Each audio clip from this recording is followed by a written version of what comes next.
Today, every organization using the generative AI and agentive AI, and you are in a data engineer and you are working as a data engineer or data analyst even. This video tutorial, I will discuss the detailed roadmap for the generative AI, like how you can adapt the generative AI and agentive AI if you want to move the career into the AI area. Okay, so basically, data engineer, if you are fresher or you are already working in different field, and if you want to move into this area, so what you need to be learned before. So data is each and everything because the AI is transforming industry, but without data engineering, it cannot do. So all the AI, whatever the action is basically they taking, is totally depend on the AI. So if you are involving in any type of the job which is the data, or job is very secure and very demandable, but you need to be adapt the new technology. So in the market we have the data bricks, basically we have the snowflake, we have the various technology, but other than this technology you need to be also aware about the how the data engineer will use the generative AI and the agentive AI. So this roadmap prepare you for 25 and 26 as well. So we going to complete the year 25, but if you're not able to learn, you can make sure start the beginning of the 26 or the end of the 25. So basically, before starting, what you need to be learn. So core component of the generative AI and agentive AI in the data engineering. Before that, you need to be must in the very frequent into the like a very expert into the data modeling. Like we have the various type of the data model, like dimensional model, data vault model, lake house model, and you need to be learn the ETL. ETL is a very like old approach, but now ELT is basically using. You need to be learn the Spark. Already have mentioned a data brick, ADF, Airflow, and definitely all the organization is basically using the cloud data platform. So you need to be learn the ADLS, Snowflake, BigQuery, Snaps. All these are related to the data platform, cloud data platform. For streaming data, you need to be learn the Kafka and the Event Hub. Streaming data is the basically the real time data is generating, like IoT application we have, any devices we have, and data governance. To maintain the data governance, you need to be learn the Unity catalog and the preview.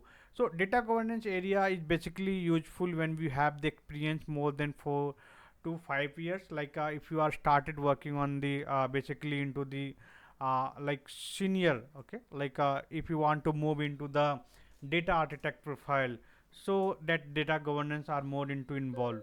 Other than this is the core basic for the data engineering. Now I am moving to the AI area, like generative AI and agentive AI. So what you need to be learn? You need to be learn the LLM basic, like transformer, embedding, RAG, all these things you need to be learned from the basic.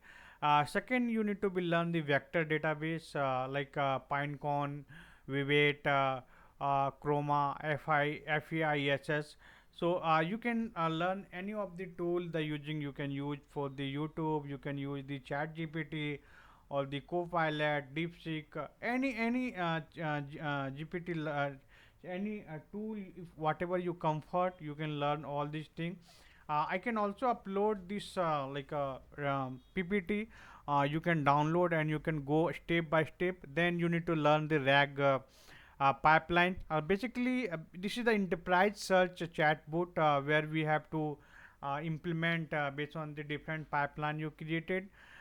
Next one, we have the Databricks, Mosaic AI, Azure AI Studio, AWS, Bedrock. So whatever the cloud you using, like for example, if you using the Azure AI, I'm just recommend you can go with the core component of the Azure only. If you are in AWS, you can go with the AWS component. Okay. Next to in the data quality and governance for the AI, how you can maintain the data quality, how you can maintain the governance of the AI that you can learn. Now coming to the AI agent, you need to be learn in the length graph, auto generation, crew AI. So all these things are basically the terminology methodology we can say is basically used into the AI agent. Next, event driven pipeline like agent reacting to data and function calling. If you have any function, how you can call through the agent, triggering API and the query. All these things, then you need to be moved into the data ops agent like anomaly detection, data validation, and business agent, basically fraud detection, compliance check. So all these things you need to be learned. Then you can go with the cloud AI services, Azure OpenAI, AWS Bedrock. Vertex AI. So if you are into Azure, Azure OpenAI is very good tool. And security and compliance, you need to be learn different type of the compliance we have been when we work in the real time like HIPAA, GDPR, and observability monitoring the LLMS, reducing the all these things. And last but not least, cost optimization is very important if you work into the cloud area, how you can optimization of the cost like token cost control, catching, embedding, all these things. So this is the complete path. So basically data engineering must involve into data plus AI engineer. So this is the, I'm just giving you the background of the data engineering, and basically building AI power pipeline and not just ETL pipeline. Previous approach was we need to build the pipeline based on the ETL, but now we have the AI base, so we need to be use the AI power pipeline and master generative AI and agentic AI to future proof our career. So these two technology is very more useful in the coming year as well. And if you really like this basically video, please like, share, and subscribe for more data engineering and AI content. So thank you so much for watching this video. If you have any question, if you have any doubt, please feel to ask in the video comment. Thank you so much.